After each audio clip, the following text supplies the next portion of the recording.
বন্ধুরা অনেক দিন পর সকাল সকাল একটা তোমাদের সাথে লং ভিডিওতে চলে এসেছে। আজকের ভিডিওতে হবে আমরা একটু সকালবেলায় পরোটা আর ঘুগনি খাবো, তার জন্য সকাল সকাল দোকান থেকে ময়দা কিনে নিয়ে এসেছি। আর এখানে বউ তো ময়দাটা মাখবে, বুঝতে পারলে। তো সবার প্রথমে আমরা হালকা করে ময়দার উপর একটু সাদা নুন ছড়িয়ে নিলাম। তারপরে নুনগুলো ভালো করে ময়দার সাথে নাড়িয়ে ঝাড়িয়ে পুরো নুনটা মিক্স করে নিতে হবে, তাইলেই তো ভালো হবে খেতে পরোটা। আর নুনটা মিক্স করার পর এবার ফাইনালি আমাদের উপর থেকে একটু হালকা করে সাদা তেল ছড়িয়ে দিতে হবে, বুঝতে পারলে। তারপরে সাদা তেল দিয়ে ময়দাটা মাখলে কিন্তু আরো পরোটাগুলো খেতে সফট ও নরম হবে, বুঝতে পারলে। আর তার সাথে সাথে ময়দাটা একটু তেলের সাথে মিক্স করে নিতে হবে নাড়িয়ে ঝাড়িয়ে। তো এবার আমাদের জল দিয়ে ময়দাটা মাখতে হবে, তার জন্য পরিমাণ মতন হালকা আমরা জল দিয়ে দেবো ময়দার মধ্যে। তারপরে জল দেওয়ার পর ময়দাটা ভালো করে নাড়িয়ে ঝাড়িয়ে জল দিয়ে হালকা নরম করে একটু মাখিয়ে নিতে হবে, বুঝতে পারলে।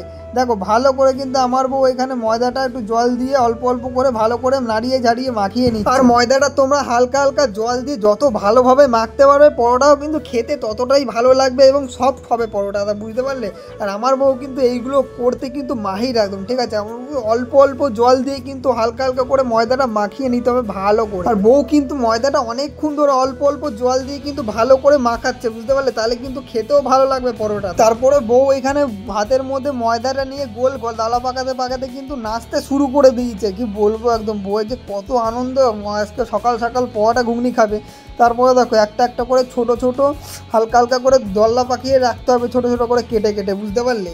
তারপরেই তো পরোটা হবে। দেখো আবার গোল্লাগুলো নিয়ে খেলা শুরু করে দিয়েছে, উপরে ছুঁড়ে ছুঁড়ে খেলতে লেগে গেছে, বুঝতে পারলে। কি বলবো। আর বউ কিন্তু পুরো ময়দাটা একটা একটা করে দলা পাকিয়ে অনেকগুলো দলা কিন্তু বানিয়ে ফেলছে এইখানে। তো ফাইনালি আমাদের কিন্তু অনেকগুলো গোল্লা এখানে হয়ে গেছে, অনেকগুলো পরোটাই হবে, বুঝতে পারলে। দেখে নাও তোমরা, উপর থেকে একটু ময়দাও ছড়িয়ে দিয়েছে গোলা বানানোর পরে। এবার আমাদের আটাটা মানে ময়দাটা বেলতে হবে, তারপরেই পরোটা ভাজা হবে। আর এদিকে তো গ্যাসের উপর গরম করতে চাটু দিয়ে দিয়েছি, আর বউ তো এদিকে বেনলিও বের করে সব ধুয়ে মুছে নিচ্ছে। এবার একটা একটা গোলা দিয়ে পরোটা বেলা হবে আর চাটুতে দিয়ে ভাজা হবে, ঠিক আছে। তোমরা পুরো ভিডিওটা লাস্ট পর্যন্ত দেখতে থাকো, আশা করি তোমাদের ভালো লাগবে। দেখো গোলাগুলো একটা করে একটু চ্যাপটা করে এবার উপর থেকে হালকা করে ময়দা ছড়িয়ে দেবে, মানে ময়দার মধ্যে দিয়ে তারপরেই বেলতে হবে, নাহলে কিন্তু আমাদের এই বেলনিতে ময়দাটা পুরোপুরি লেগে যাবে। তো আটাটা দিলে ময়দাটা লাগবে না, তো বুঝতে পারলে। সরি, আটা না ময়দা এটা। তো দেখো হালকা করে ভালো করে গোল গোল করে বেলে নিচ্ছে আমার বউ পরোটা, বুঝতে পারলে। আমার বউ কিন্তু এইসব ভালোই এক্সপার্ট একদম করাতে, মানে এইসব খাওয়ার পক্ষে কিন্তু ভালো এক্সপার্ট, এইসব ভালো করতে পারে, ঠিক আছে। খেতে হলে করতে হবে, তার জন্য আমার বউ ভালো এইসব কিন্তু পারে পরোটা মারাটা করতে। দেখো ভালো করে কিন্তু মানে ময়দা মাখিয়ে ওপর থেকে ময়দা ছড়িয়ে তারপরে কিন্তু গোল করে একদম চাটুতে বেলে নিচ্ছে। এবারেই কিন্তু ভাজা হবে পরোটা। দেখো আবার কিন্তু হাতে সে স্টাইলিশভাবে চাইনিজরা যেমন ঘুরায় না, থাবা দিয়ে ই করে, সেরকম আমার দেখো চাইনিজদের মতন স্টাইলিশভাবে থাবা দিয়ে করছে, বুঝতে পারলে। বাহ, কত সুন্দর স্টাইল মাইরি। তারপরে একটা পরোটা চাটুর উপর দিয়ে এবার সাইড থেকে হালকা হালকা করে সাদা তেল দিয়ে দিতে হবে, বুঝতে পারলে। তারপরেই কিন্তু আমাদের পরোটাটা খাওয়া বা ভাজতে ভালো হবে। এবার তেল দিয়ে হালকা করে এক সাইড উল্টে দিল, উল্টে পাল্টে ভালো করে লাল লাল করে পরোটাটা পুরো ভেজে নিতে হবে, তাইলেই তো খেতে মজা। দেখো এপিট ওপিট ঘুরিয়ে ঘুরিয়ে ভালো করে লাল লাল করে ভেজে নিতে হবে। দেখো এদিকে একটা পরোটা ভাজছে আর একটা পরোটা এদিকে বেলছে, মানে কতটা স্পিডে কাজ করছে, বুঝতে পারলে। একদিকে ভাজছে আবার একদিকে বেলছে, দুই রকমভাবে দুই দিকে কাজ হচ্ছে, মানে কতটা ফাস্ট কাজ হচ্ছে, বুঝতে পারছো তো। আর ওই সাইডে গ্যাসেরও মা একটু ঘুগনিটা গরম করছে, কালকের ঘুগনি ছিল সেই ঘুগনিটাই কিন্তু আজকে একটু গরম করে হালকা জল টল দিয়ে নুন টুন দিয়ে গরম করে তারপরেই কিন্তু আমাদের পরোটা দিয়ে খাওয়া হবে, বুঝতে পারলে। এখন তো আর ঘুগনি রাঁধতে পারবো না, কারণ অনেক সময় লেগে যাবে। এদিকে দেখো পরোটা পুরো লাল লাল করে ভেজেছে, বুঝতে পারলে, পুরো দোকান ফেল। দোকানেও এরকম পরোটা কিনতে গেলে কিন্তু 10 টাকা করে পিস পড়ে, সেটা কিন্তু আমাদের ঘরে আমার মা আর বউ দুজন মিলেই হাতে হাত লাগিয়ে কাজ বাজ করছে। এদিকে দেখো ঘুগনিটাও কিন্তু আমাদের গরম হচ্ছে, ঘুগনিটা কিন্তু হেভি লাগছে দেখতে। আর এই পরোটা ভাজা দেখে মনে হচ্ছে আমাদের একটা দোকান খুলতে হবে, বুঝতে পারলে। আমার বউ যা পরোটা ভাজে, দোকান খুললে কিন্তু একটা ভালোই চলবে আমাদের বাইপাসে হোটেল খুললে। তো সেই ভাবছি যে আমার বউ পরোটা ভাজে, আমার বউ কিনে হয়তো একটা দোকান খুলতে হবে, একটা রেস্টুরেন্ট, বুঝতে পারলে। দেখো পুরো দোকানের মতন ঘুরিয়ে ফিরিয়ে পরোটা কিন্তু চাটুতে দিয়ে ভাজছে। আর এদিকে কিন্তু ঘুগনিটা এবার আমি একটু নাড়াচাড়া শুরু করে দিলাম, আমি একটু এক্সপার্ট চলে এসেছি ঘুগনি বানানোর জন্য, বুঝতে পারলে। এবার ভাবছি আমি একটা পরোটা ভেজে দেখবো পারি কি না, চলো দেখা যাক কী হয়। চলো এবার আমি তোমাদের এক্সপার্ট খুন্তি হাতে নিয়ে নিয়েছি, এবার আমি ভাজবো আর তোমরা দেখবে আমি কেমন ভাজতে পারি পরোটাটা, বুঝতে পারলে। দেখো খুন্তি কিন্তু আমিই নাড়াতে শুরু করে দেবো এবার, বুঝতে পারলে। আমার বউ একটু দেখিয়ে দিল আমাকে এইভাবে করতে হবে, আমি খুন্তি নিয়ে দেখো পরোটাগুলো চাপতে শুরু করে দিয়েছি।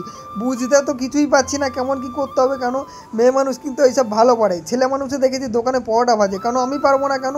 তার জন্যই পরোটার উপর নিয়ে খুন্তিটা বড় বড় চাপতে চাপতে পরোটা পুরো ফুটো করে দিলাম, এত জোরে চাপছি, মানে এত এক্সপার্ট আমি। আবার একটু এদিকে ওদিকে নাড়িয়ে দেখাচ্ছি বউকে, দেখো আমিও পারি। আর এদিকে তো গ্যাসে ঘুগনিটা ফুটতে শুরু করে দিয়েছে। দেখো এদিকে কিন্তু আমি একটু ভালো করে নাড়িয়ে ঝাড়িয়ে লাল লাল লাল লাল করে ভেজে তারপরে কিন্তু ফাইনালি একটা পরোটা ভেজে তুলে দিলাম আমি। ঠিক আছে, আমি পারবো না কে বলেছে, আমিও পারবো। ঠিক আছে, আমার বউ আরও একটা পরোটা দিয়ে দিল উনুনের মানে চুলোয় কি মানে তাওয়াতে। এবার দেখো একটু হালকা তেল দিয়ে দিল, আমি একটু পাকমি করছি। আর আমার বউ এবারে গায়ে তেল ছিঁড়ে যাচ্ছিলো, তার জন্য একটু হালকা করে আস্তে করে উল্টে দিলাম যাতে তেল না ছেটে। দেখো এদিকে কিন্তু লাল লাল করে ভাজা হয়েছে। আমি একটু ভাজা ট্রাই করছি, কেন একটা দোকান খুলতে হবে রেস্টুরেন্ট, তার জন্য আগে থেকে ট্রাই করাই ভালো। মাঝে মাঝে কিন্তু আমি একটু ঘুগনিটা নাড়িয়ে ঝাড়িয়েও দেখছিলাম, ঘুগনি এখানে ঝোল টেনে যাচ্ছিলো, ঝোল টেনে গেলে কিন্তু খেতেই পারবো না, তার জন্য একটু নাড়িয়ে নিলাম ঘুগনিটা। তারপর আর এইদিকে তো পরোটাটা আমাকে সামলাতে হচ্ছে, দুদিকেই দেখতে হচ্ছে আমাকে, বউ তো খালি বেলছে আর দিচ্ছে আমাকে ভাজার জন্য। দেখো পরোটা ভাজাভাজি কমপ্লিট করে এবার কিন্তু আমরা ভাগাভাগি করতে হবে পরোটা, বুঝতে পারলে। এখানে দেখো বউ গুনে গুনে পরোটা কিন্তু ভাগাভাগি করছে, কে কটা মানে কার ভাগে কটা পরোটা পড়ে সেটাই দেখার বিষয়। চলো দেখো, আর এত গরম বউ ছ্যাঁকাও খাচ্ছে, বুঝতে পারলে, তার মধ্যেও কিন্তু করছে। দেখো এই যে 3-4টে করে কটাকে ভাগ করেছে, এটা গুনে গুনে দিচ্ছে একদম, বুঝতে পারলে, একটাও যেন না বেশি হয়, সব গুনে গুনে একদম থালা সাজিয়ে। আর এদিকে কি সবজি দিয়ে খাবো, সবজি মেনু দেখো, এখানে কি একটা ভাজা আছে, ডিম আছে, আর এদিকে ঘুগনি আর পেঁয়াজ আছে, বুঝতে পারলে। দেখো ঘরে নিয়ে চলে এসেছি। এবার সবার ফার্স্টে আমার বউ ওই যে আমাকে বলছে নাও খাবে, সবার ফার্স্টে আমাকেই কিন্তু একটু ভালোবেসে খাইয়ে দিল। ঠিক আছে, আর আমি এদিকে খেয়ে এটা রিভিউ দিয়ে বলবো কেমন লাগছে খেতে। হেভি কিন্তু হয়েছে আজকে পরোটা ঘুগনিটা। ঠিক আছে, চলো টাটা বাই বাই।